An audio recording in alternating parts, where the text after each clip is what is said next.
ನೀವೇನು ಕೆಲಸ ಮಾಡೋದು ಸರ್? ಇಲ್ಲೇ ಚಪ್ಪಲಿ ಸ್ಟ್ಯಾಂಡ್ ನೋಡ್ಕೊಳ್ಳೋದು. ನನಗೆ ಒಂದು 3-4 ಭಾಷೆ ಬರುತ್ತೆ, ಹಾಂ. ಅದರಿಂದ ಮೇಂಟೈನ್ ಮಾಡ್ತೀನಿ. ಹಿಂದಿ ಬರುತ್ತೆ, ಇಂಗ್ಲೀಷ್ ಬರುತ್ತೆ, ತಮಿಳ್ ಬರುತ್ತೆ. ಸ್ವಲ್ಪ ಮ್ಯಾನೇಜ್ ಮಾಡ್ತೀನಿ. ಫುಲ್ ಬರಲ್ಲ ನನಗೆ, ಮ್ಯಾನೇಜ್ ಮಾಡ್ತೀನಿ. ಮತ್ತೆ ಅಷ್ಟೆಲ್ಲ ನಾಲೆಜ್ ಇದ್ರೂ ನೀವು ಬೇರೆ ಏನಾದ್ರು ಕೆಲಸಕ್ಕೆ ನೋಡ್ಬೋದಿತ್ತಲ್ಲ? ಕೆಲಸಕ್ಕೆ ಗೌರ್ಮೆಂಟ್ ಸವಲತ್ತುಗಳು ಕೊಟ್ಟಿಲ್ವಲ್ಲ ನನಗೆ. ನಮ್ಮಂಥ ಹ್ಯಾಂಡಿಕ್ಯಾಪ್ಗಳಿಗೆ ಸವಲತ್ತುಗಳು ಕೊಡಬೇಕು. ಕೊಟ್ಟರೆ ಹ್ಯಾಂಡಿಕ್ಯಾಪ್ಗಳು ಮುಂದುವರಿತಾರೆ ಅಷ್ಟೇ. ಬೇಜಾರು ಅನಿಸೋಲ್ಲ.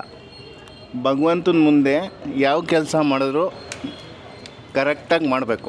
ಗೌರ್ಮೆಂಟವರು ಎಂತೆಂಥವ್ರಿಗೋ ಕೊಡ್ತಾರೆ. ನಾನು ಪ್ರಯತ್ನ ಮಾಡಿದ್ದೀನಿ, ಆದರೂ ಮುಖ್ಯಮಂತ್ರಿ ತವ ಹೋಗಿದ್ದೀನಿ, ಆದರೂ ಆಗಲಿಲ್ಲ. ನನಗೊಂದು ಗಾಡಿ ವ್ಯವಸ್ಥೆ ಆಗಬೇಕು. ಇಲ್ಲಿ ಬಂದು ಕೆಲಸ ಮಾಡೋದು ಯಾವ ಉದ್ದೇಶದಿಂದ ಗೊತ್ತಾ?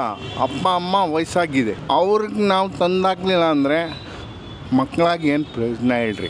ಆದ್ದರಿಂದ ಗೌರ್ಮೆಂಟು ನಮಗೆ ಹ್ಯಾಂಡಿಕ್ಯಾಪ್ಗೆ ಒಂದು ಸವಲತ್ತು ಮಾಡಿಕೊಟ್ರೆ ಅನುಕೂಲ ಆಗುತ್ತೆ. ನಮಗೇನು ಸವಲತ್ತು ಇರುತ್ತೋ ಅದು ಮಾಡಿಕೊಟ್ರೆ ನಾವು ಈ ಥರ ಕೆಲಸ ಮಾಡೋಕ್ಕೆ ಇಷ್ಟಪಡಲ್ಲ.